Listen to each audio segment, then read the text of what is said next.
அனைத்து நல்லுள்ளங்களுக்கும் வணக்கம். நான் உங்கள் ரவிக்குமார். தொடர்ந்து நம்ம அடுத்தடுத்த நிகழ்வுகளை பார்த்துட்ருக்கோம். குறிப்பாக ஸ்ட்ரெய்ட் ஆஃப் ஹார்முஸ் பகுதியில் இன்றைக்கி ஒரு கப்பல் மீது ஐஆர்ஜிசி தாக்கல் நடத்திட்டாங்க. காலையில் யாருமே ஐஆர்ஜிசியை கொஞ்சம் மதிக்கவே இல்லை. தொடர்ந்து அவங்களோட உத்தரவுகளை கீழ்ப்படியாத வேறு ஒரு பாதையை சூஸ் பண்ணி போனதுனால இந்த தாக்குதல் என்று சொல்லப்படுகிறது. அது இல்லாமல் மார்க்கோ ரூபியோ அவர்கள் ஓமன் கிட்ட போயிட்டு, ஓமன் வந்து தலைவரே, என்ன தலைவரே, நான் போய் உங்களை அப்படி இப்படின்னு பேசிடுவேனா, அப்படி தாங்க ஈரான் வந்து அப்படி தாங்க சொல்லுவேன் அப்படின்னு சமாதானப்படுத்தியிருக்காங்க. ஒருவேளை அதனுடைய வெறுப்பின் காரணமாக இல்லை, இன்றைக்கி இஸ்ரேல் 2வது நாட்களாக லெபனான் மீது தாக்குதலை துவங்கியிருக்காங்க. தொடர்ந்து அமெரிக்காவில் நடந்த பேச்சுவார்த்தை ஃபெயிலியரில் முடிஞ்சிருக்கு. அதனால் இந்த பேச்சுவார்த்தை எதை நோக்கி நகர்கிறது அப்படின்ற ஒரு கொஷின் மார்க்கோட இந்த பதிவுக்குள்ளே நம்ம நுழையலாம். அதில் வெனிசுலானுடைய பூகம்ப பதிவுகளையும் அப்புறம் ஐரோப்பாவை தாக்குகின்ற வெப்ப அலை அதையும் நம்ம பார்த்து விடலாம். ஸோ வீடியோக்குள்ள பார்த்து முன்பு நீங்கள் நம்ம சேனலை சப்ஸ்கிரைப் பண்ணலாம், சப்ஸ்கிரைப் பண்ணிட்டு வாங்க. மறக்காம பெல் பட்டன் கிளிக் பண்ணி ஆல் ஆப்ஷன்ஸ் பண்ணி வீடியோ கொடுக்கலாம்.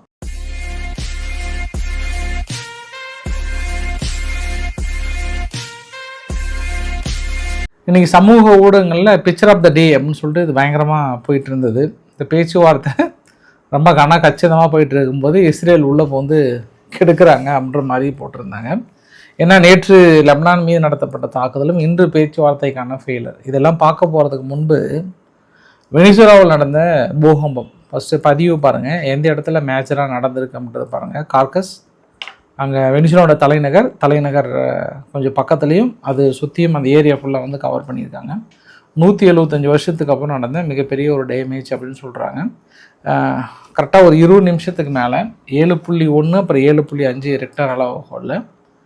இது எப்படி நல்ல ஒரு வாய்ப்பு, நிறைய மக்கள் எப்படி உயிர் பிழைச்சது அப்படின்னா, ஃபஸ்ட்டு ஒரு அட்டாக் வந்துச்சு, அதாவது பூகம்பம் வந்தது, அப்பயே கொஞ்சம் வெளியே வந்துட்டாங்க. 2வது வரும்போது மேக்ஸிமம் வந்து எல்லாம் வெளியேறிட்டாங்க. சப்போஸ் இது வந்து நைட் டைமில் நடந்தது அப்படின்னா நிறைய மக்கள் இறந்து போயிருப்பாங்க. பகல் டைமில் நடந்ததுனால நிறைய பேர் வந்து தப்பிச்சிருக்கிறாங்கன்றது ஒரு கூடுதல் தகவல். இது வரைக்கும் அரசாங்கத்தின் சார்பாக 125 பக்கம் இறந்து போயிருக்காங்க, 1000 பேர் பக்கம் காயம் அடைந்திருக்காங்க, அவசர நிலை பிரகடனப்படுத்தியிருக்காங்க. அமெரிக்கா அன்னைக்கு மிகப்பெரிய உதவிகள்லாம் அனௌன்ஸ் பண்ணுறன்ற மாதிரி சொல்லியிருக்காங்க. அவங்க டீமும் பெரிய அளவுக்கு விரைந்திருக்கிறாங்க. நான் வெனிசுலாவுடைய ஃபண்டு ஓரளவுக்கு அங்கே இருக்கு இல்லையா, அதனால் இடைக்கால பொறுப்பு பிரதமரான மச்சுடோ அவர்கள் தனது பணிகளை விரைவாக செயல்படுத்தி கொண்டிருக்கிறார் வெனிசுலாவில். அதுவும் பாருங்கள், இன்னைக்கு 24 மணி நேரத்தில் இந்த வரைபடத்தில் பார்த்தீங்கன்னா வெனிசுலாவில் 2 பகுதி பக்கமாக 7.2 7.5 ரெக்டர் அளவுக்குள்ள பக்கமே இருந்திருக்கா. அது மேலே பார்த்தோன்னா கலிஃபோர்னியாவில் ஒரு 5.6, அப்படியே அந்த பக்கம் ஜப்பான் பார்த்தோம் அப்படின்னா ஒரு 6.9, அந்த சைடு பிலிப்பைன்ஸ் பார்த்தோம் அப்படின்னா ஒரு 4.9, பப்புவா நியூகினியா இருக்கு இல்லையா, அங்கே வந்து பார்த்தோன்னா 5.1. இதெல்லாம் 24 மணி நேரத்துக்குள்ள நடந்த பூகம்ப பதிவுகளை பார்க்க முடிகிறது. ஸோ ஏதோ ஒரு வகையில் உணர்த்துகிறாங்களோ. அது இல்லாமல் இப்போ எல்னினோ எஃபெக்டாக கடுமையாக இருக்குல்ல. சரி, இது வந்து அங்கே நடந்த நிகழ்வுகள். நேற்று நான் உங்ககிட்ட சொல்லியிருந்தேன், ஐரோப்பாவை வாட்டி வதைக்கின்ற வெப்ப அலை. ஐரோப்பா மட்டும் இல்லை, இங்கே நம்ம சப்ஸ்கிரைபர் கூட சொல்லியிருந்தாங்க, நம்ம மக்களும் சொல்லியிருந்தாங்க, இங்கே ஓமன்லேருந்தே அந்த ஹீட் வேவ் இருக்குன்றாங்க. ஸ்ட்ரெய்ட் ஆஃப் ஹார்முஸ் ஸ்டார்ட் பண்ணுறாங்க இல்லையா, இங்கேருந்தே அந்த ஹீட் வேவ்ஸ் வந்து இன்னும் அதிகமாக இருக்குன்றாங்க. அங்கே கூட உங்களுக்கு ஃப்ரான்ஸ் போன்ற நாடுகள்லாம் வந்து கம்மியாக தான் இருக்குது, அவங்கள விட எங்களுக்கு தான் ஹீட் அதிகம். பட் இங்கே வந்து பழக்கப்பட்டது இல்லையா இந்த ஹீட்டெல்லாம். அவங்க கொஞ்சம் வெள்ளைக்காரங்க கொஞ்சம் ஹீட் தாங்க மாட்டாங்கல்ல, போண்டா கோழி மாதிரி, அதனால தான் அது பிரச்சனை. கறிக்கோழி மாதிரி அது ஒரு இஷ்யூ இருக்குன்றாங்க. நான் ஏன் திடீர்னு கறிக்கோழிலாம் சொல்கிறேன்னு நினச்சிக்காதீங்க. இன்றைக்கி ஸ்பெயினில் 212 பேர் பக்கம் ஒரு 3 நாள் இறந்து போயிருக்காங்களாம் இந்த ஹீட் வேவ்னால். எவ்வளோ? 212 பேர். அப்போ ஸ்பெயின் மட்டுமே இது இல்லாமல் மற்ற எல்லாத்தையும் சேர்த்தன அப்படின்னா இறப்புகள்னு அதிகமாக இருக்குன்றாங்க. அந்தளவு ஹீட் வேவ், வரலாற்றே இல்லாத ஹீட் வேவ்ன்றாங்க. இந்த எல்னினோ எஃபெக்ட் தான் அப்படின்றாங்க. ஒன்றும் அதீத வெப்பம் இல்லைன்னா அதீத மழை இதுதான் அதிகமாக இருக்குன்றாங்க. ஆனால் எந்த அளவுக்கு வெயில் அடிக்குதோ அதே அளவுக்கான மழை பொழிவும் மிகப்பெரிய ஒரு பாதிப்புகளை ஏற்படுத்தும் என்பதும் ஒரு குறிப்பிடத்தக்கத விஷயம். ஸோ இதெல்லாம் அங்கே நடந்த நிகழ்வுகள். அது இல்லாமல் உங்களுக்கு சைமல்டேனியஸாக பக்கத்தில் பார்த்தீங்கன்னா அங்கே வெனிசுலாவில் நடந்த பதிவுகளும் உங்களுக்கு டிஸ்பிளே போடுறேன். காலையில் உங்களுக்கு ரவிக்குமார் ஆர்கே சேனல்லே மேக்ஸிமம் உங்களுக்கு நிறைய வீடியோ பதிவு போட்டிருந்தேன். அதை மீறி மற்ற பதிவுன்னு உங்ககிட்ட போகிறேன் நான். சரி, என்ன நடந்தது அப்படின்னா, இன்றைக்கி ஈரான் வந்து ஐஆர்ஜிசி, ஈரானில் இருக்கக்கூடிய ஐஆர்ஜிசி என்ன பண்ணுறாங்க, ஓமன் பக்கம் ஒட்டி இருக்கக்கூடிய ஒரு கப்பல், சரக்கு கப்பல் மீது தாக்கல் நடத்துகிறாங்க. அந்த சரக்கு கப்பல் அப்படின்னா மொத்தம் 4 கப்பல் போகுது. ஈவர் லோவ்லி அப்படின்ற ஒரு கப்பல், அப்புறம் வந்து வேன் ஹான் அப்படின்ற ஒரு கப்பல், அப்புறம் வந்து லீலா இன்சோஹோன் அப்படின்ற ஒரு கப்பல், அப்புறம் வந்து ஹல் தவாய் என்ற மொத்தம் 4 கப்பல் இருக்குது. இந்த 4 கப்பலுமே வந்து அந்த சமயத்தில் போகும்போது ஒரு தாக்கல் நிகழ்த்தியிருக்காங்க. உங்களுக்கு நான் இன்னொரு பதிவுமே காட்டுறேன். இது வந்து கடந்த 24 மணி நேரத்தில் அந்த ஸ்ட்ரெய்ட் ஆஃப் ஹார்மஸ் எவ்வளோ பிஸியாக இருக்குது பாருங்கள். எல்லா கப்பலும் வந்து சும்மா பயங்கரமாக கிளம்பிட்டே இருக்குது. இன்றைக்கி நம்ம இந்திய நேரப்படி ஒரு 1 மணி இருக்கும். 1 மணிக்கு முந்தைய வரைக்குமே என்னாச்சுன்னா ஐஆர்ஜிசி வந்து ஒரு உத்தரவு கொடுக்குறாங்க ரேடியோவிலே. இந்த மாதிரி எங்களோட உத்தரவுக்கு பணியாமல், எங்ககிட்ட உத்தரவு இல்லாமல், எங்களோட பர்மிஷன் இல்லாமல் நிறைய கப்பல் ஓமன் பக்கத்தில் ஒட்டி போயிட்டுருக்கீங்க, அதெல்லாம் உடனடியாக நிறுத்திட்டு மேலே வாங்க, எங்கிட்ட வந்து பர்மிஷன் வாங்கிட்டு போகன்றாங்க. பட் கப்பல்லாம் என்ன நினைக்கிறாங்கன்னா, ஆல்மோஸ்ட் ஓப்பன் பண்ணிட்டோம், ஒரு பறந்து விரிந்த தேசம், நீங்கள் எங்கே வந்து உங்கள்கிட்ட பர்மிஷன் வாங்குறது, நம்ம பாட்டு கிளம்பி போகலாமே அப்படின்ட்டு எல்லாருமே வந்து கிளம்பி போகிறாங்க. இந்த இடத்துல ஐஆர்ஜிசி என்ன பண்ணுறாங்கன்னா, நம்ம ஒரு டம்மி பீஸ்ன்னு உணர வைக்கிறாங்களோ அப்படின்னு ஒரு ஃபீல் அவங்களுக்கு. ஏன்னா நம்ம உத்தரவை யாருமே மதிக்கலை, அவங்க பாட்டு போயிட்டே இருக்கிறாங்க அப்படின்னு சொல்லிட்டு 60 நாள் ஒப்பந்தம் வேறு ஏற்பட்டுருச்சு இல்லையா, அதனால் தாக்கல் நடத்த மாட்டாங்கன்ற ஒரு தைரியம். ஆனால் இந்த கப்பல் மீது தாக்கல் நடத்தும் போது நான் இன்னொரு விஷயத்தையும் பார்த்தேன். சைமல்டேனியஸாக அந்த வான்பரப்பு மேலே ஸ்ட்ரெய்ட் ஆஃப் ஹார்மஸில் ஓமனுக்கு மேலே 5 KC-135 செட்ரோ டேங்கர் பறந்தது, உளவு விமானங்கள் பறந்தது, பார்த்துட்டு தான் இருந்தது. அந்த பகுதியை கடந்த ஒரு 4 நாட்களாக உளவு வேலை பார்த்துட்டே தான் இருக்கிறாங்க. பெரிய அளவுக்கு போர் விமானங்கள் பறந்துட்டே தான் இருக்குது. சரி, ஐஆர்ஜிசி என்ன சொல்கிறாங்கன்னா, இப்பயே நம்ம கண்ட்ரோலுக்கு கொண்டு வந்துட்டாதான் 60 நாளைக்கு அப்புறம் நம்ம டோலை போட்டு வசூல் பண்ணிடலாம், போகிற கப்பலெல்லாம் ஒரு டோலை போட்டு வசூல் பண்ணி ஆட்டையை போட்டுடலாம் அப்படின்னு நினைக்கிறாங்க அவங்க தரப்பில். நான் ஏன் இந்த வார்த்தையை ஆட்டையை போட்டுடலாம் அப்படின்னு ஒரு வார்த்தையை சொல்கிறேன் அப்படின்னா, நான் சொல்லலை, வேர்ல்ட் ஸ்ட்ரீட் ஜேர்னல் வந்து சொல்லியிருக்காங்க. ஏன்னா இவங்க ஓமன் கிட்ட போகிறாங்க, பேச்சுவார்த்தை நடத்துகிறாங்க, ஓமன் வந்து ஒரு வார்த்தை சொல்கிறாங்க. ஏன்னா ஓமனுடைய ஒப்புதல் இல்லாமல் ஐஆர்ஜிசி தனிப்பட்ட முறையில் சிங்கிள் பைசா வசூல் பண்ண முடியாது. ஏன்னா 2 டெரிட்டரியை வந்து மிங்கிள் பண்ண டெரிட்டரி, சென்ட்ரலில் ஒரு கொஞ்சோண்டு பகுதி தான். ஏன்னா இப்போ ஐஆர்ஜிசி நான் வசூல் பண்ணுறேன் அப்படின்னாங்கன்னா, இப்போ ஓமன் வந்து வேண்டான்ட்டாங்கன்னா எல்லாரும் ஓமனை ஒட்டி கடந்து போயிடுவாங்க. இப்போ ரீசெண்டாக கடந்து போயிட்டு இருக்காங்க இல்லையா, அந்த மாதிரி வந்து கடந்து போயிடுவாங்க. அதனால ஓமன் என்ன பண்ணுறாங்க, சரி அமெரிக்கா வந்து கேட்குறாங்களே அப்படின்னு சொல்லிட்டு அவங்க சரி போப்பா சந்தோஷமா இருப்பா அப்படின்னு சொல்லிட்டு அந்த பகுதியில் கிராஸ் பண்ணி போகிறவங்களுக்கு நாங்கள் 60 நாளைக்கு அப்புறம் ஒரு சேஃப் பேசேஜ் உருவாக்கலான்னு பேசிகிட்டு இருக்கோம் அப்படின்ற மாதிரி ஒரு போட்டாங்க. அங்கே மார்க்கோ ரூபியோ அவர்கள் தான் சுற்றி வேலை செஞ்சிட்ருக்கிறாரு. இன்றைக்கி பக்ரைனுக்கு போயிருந்தார், ஓமனுக்கு போயிருந்தார். ஓமனில் போகிறாரு, பேச்சுவார்த்தைலாம் முடிச்சுட்டு ஒன்றே ஒன்று தான் சொல்கிறாரு, எங்களோட பெஸ்ட் ரிலேஷன்ஷிப் ஓமன். ஓமன் வந்து ஒன்றே ஒன்று தான் சொல்லிட்டாரா, தலைவரே வாங்க, தலைவரே வாங்க, இது வரைக்கும் நீங்களும் நானும் வேற பாதையில் போகணும்னு யாராவது சொல்லியிருக்காங்களா? சொல்லுங்கள், எனக்கு நீங்கள் தான் முக்கியம். அண்ணங்கிட்ட சொல்லுங்கள், நம்ம நாட்டாமக்கிட்ட சொல்லுங்கள். அவர் என்ன சொல்கிறாரோ அவர் வழிகாட்டுதலின்படி தான் அந்த ஓமன் நடைபெறும். மற்ற யாருமே எனக்கு செகண்டரி கேஸ் தான். போங்க தலைவர், சந்தோஷமாக போங்க தலைவரே, ஒரே ஒரு சிங்கிள் நீங்கள் சொல்கிற மாதிரி தான். அவங்க ஏதோ வந்தாங்க, ஆசைக்கு கேட்டாங்க, சரி ஏதோ கோச்சு கூடாதுனாலும் ஒவ்வொன்று சொல்லிட்டேன். இருந்தாலும் நான் எந்த டோலும் வசூல் பண்ண மாட்டேன், அப்படி ஒரு எண்ணமும் எனக்கு கிடையாது. நான் வந்து ஈரானுக்கு ஃபேவராக இருக்க மாட்டேன் அப்படின்னு நான் நடுநிலை வகிக்கிறேன். அப்படி இல்லைனாலுமே நான் வந்து வாங்க விருப்பம் இல்லைன்னு சொல்லிட்டாங்க.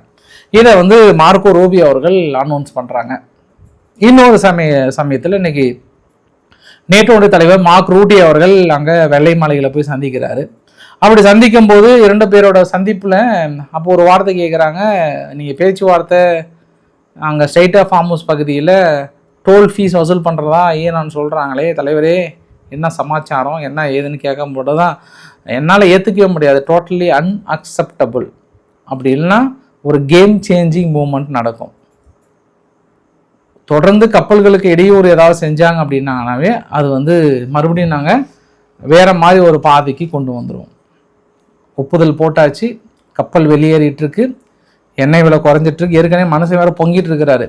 சர்வதேச சந்தையில் எண்ணெய் விலை குறைந்தாலும் அமெரிக்காவில் இருக்கக்கூடிய நிறுவனங்கள் இருக்காங்க இல்லையா, அவனுங்க குறைக்க மாட்டேன்றாங்கன்றாரு.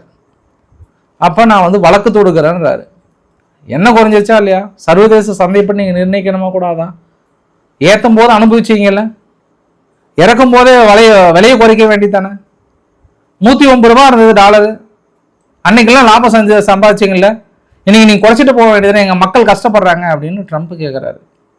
ஆனால் அங்கே இருக்கக்கூடிய எண்ணெய் நிறுவனங்கள் இன்னும் குறைக்காமக்கிறாங்க. இதே கேள்வி தான் இங்கே நினைச்சிடாதீங்க. என்ன இங்கே இந்தியாவிலேயே அதே ஒரு ஆதங்கம் இருக்குது. இன்னும் ஒரு வாரத்துக்குள்ள இந்திய நிறுவனங்களே நீங்கள் குறைக்கல அப்படின்னா நிச்சயம் பல எதிர்ப்புகளை நீங்கள் சந்திப்பீங்க. ஏன்னா $69 வந்துருச்சு, நிறைய கப்பல் இந்த பக்கம் கடந்து வந்திருக்கு. நிச்சயம் இது ஒரு வகையில் அப்படியே வளவடன்னு இழுத்துட்டு போனால் கூட பெருசாக ஒரு இம்பாக்டை கிரியேட் பண்ணாதுன்னு நான் நினைக்கிறேன். அல்ல மறுபடியும் ஒரு தடை வருமான்ற யோசனைக்காக அப்படி வெயிட் பண்ணுறாங்களான்னு பார்த்தோம் அப்படின்னா, எஸ், நான் ஏன் இவ்வளோ மூச்சு முட்டை பேசுகிறேன் அப்படின்னா, மறுபடியும் எந்த இடத்துல வந்திருக்குன்னா அந்த டோல் ஃபீஸ் வசூல் பண்ணுறதுல வேல் ஸ்ட்ரீட் ஜேர்னல் என்ன சொல்கிறாங்கன்னா, ஓமனுடன் இணைந்து வருஷத்துக்கு ஒரு 40 பில்லியன் அள்ளிடலாம், ஒன்றும் பிரச்சனை இல்லை. ஏன்னா இது எந்த ஒரு செலவுமே கிடையாதுங்க. மீதி மற்ற பிஸ்னஸ் எல்லாம் நீங்கள் கஷ்டப்பட்டு குரூட் ஆயிலை எக்ஸ்ட்ராக்ட் பண்ணணும், அது கொண்டு போய் சேல் பண்ணணும், மார்க்கெட் ரேட்டு ஃபிக்ஸ் பண்ணணும், அதில் எவ்வளோ ஊழியர்கள் வேலை செய்கிறாங்க, எவ்வளோ பேர் இருக்கிறாங்க. இது ஒன்றும் இல்லை, நாங்கள் கடல் பகுதியில் ஒரு 4-5 போட்டை விடுறீங்க, IRGC இது விலை சுட்டுடுவேன் அப்படின்னா வசூல் பண்ணிட்டு போயிட்டே இருக்கலாம். எந்த செலவுமே கிடையாது, நீட்டாக குறுக்கா ஒரு வசூல் பண்ணுறதா. ஹைவே பைபாஸில் நம்ம பாட்டுக்கு டோலை போட்டு சேரை போட்டு உட்காந்து கொடு, ஒரு வண்டிக்கு 50 ரூபா கொடு அப்படின்னாலும் நம்ம கோட்டீஸ்வரனா இல்லைல்ல. அந்த ரேஞ்சில் தான் இப்போ ஈரான் அதனால ஒரு 40 பில்லியன் வந்துடலாம், ஒன்றும் பிரச்சனை இல்லை. இது உட்காந்த இடத்துல ரெவென்யூங்க. ஒரு நாடு இவங்க இந்த ரேஞ்சுக்கு போனாங்கன்னா வேற லெவலில் வளர்ந்துருவாங்க, எண்ணெய் ஏற்றுமதி இதெல்லாம் தாண்டி அப்படின்னு வால் ஸ்ட்ரீட் ஜேர்னல் சொல்கிறாங்க. அது இல்லாமல் இன்னைக்கு அமெரிக்கா தரப்பில் இன்னொரு வார்த்தையும் சொல்கிறாங்க. அப்படி ஒரு சம்பவம் நாங்கள் இருக்கிற வரைக்கும் சிங்கிள் பைசா வசூல் பண்ண விட மாட்டோம், அதனால எந்த நிலைமைக்கு வந்தாலும் சரியே அப்படின்னு சொல்கிறாங்க. இன்னொரு வார்த்தையும் சொல்கிறாங்க, பேச்சுவார்த்தையில் நான் 3வது நாளாக சொல்கிறேன், திருப்பியும் சொல்கிறேன், இந்த நாங்கள் முடக்கி வைக்கப்பட்ட சொத்துக்களை அவங்களுக்கு உணவுப் பொருட்களாக தான் நாங்கள் கொடுப்போம், இதில் எந்த மாற்று கருத்தையுமே கிடையாது. இதில் எங்கள் ஃபார்மர்ஸ் தான் ஃபைன் அடைய போகிறாங்க. நாங்கள் ஃபண்டாக கொடுத்தோம் அப்படின்னா அது வேறு விதமான அவங்க மிலிட்ரியை ரீபில்ட் பண்ணுவதற்கோ இல்லை மற்றதுக்காக தான் யூஸ் ஆகும், அதனால் வாய்ப்பே கிடையாதுன்ட்டாங்களா. அவங்க கேலிபேஃப் அவர்கள் என்ன சொல்கிறாங்கன்னா, அமெரிக்கா தவறாக கிளைம் பண்ணுறாங்க, எங்களுடைய அசட்டை அவங்களுடைய அக்ரிகல்ச்சர் கொடுக்குறாங்கன்னா என்ன ஒரு இன்ட்ரெஸ்டிங். காலங்காலமாக அவநம்பிக்கையை மட்டுமே நீங்கள் எங்கள் மீது விதைத்து அதை நீங்கள் அறுவடை செய்து கொண்டிருக்கிறீர்கள். அந்த அவநம்பிக்கை அறுவடை செய்கின்ற உங்களுடைய விவசாய பொருட்களை, குறிப்பாக மரபணு மாற்றம் செய்யப்பட்ட அந்த சோயா பீன்ஸை நாங்கள் வாங்க வேண்டுமா? ஆர்கானிக் ப்ராடக்டை விட அன்ஆர்கானிக் ப்ராடக்டை நாங்கள் வாங்க வேண்டுமா? ஏன் உங்களிடம் வாங்க வேண்டும்? முழுக்க இதை உங்களால் ஏற்றுக்கொள்ள முடியாது அப்படின்னு சொல்லிட்டாங்களா.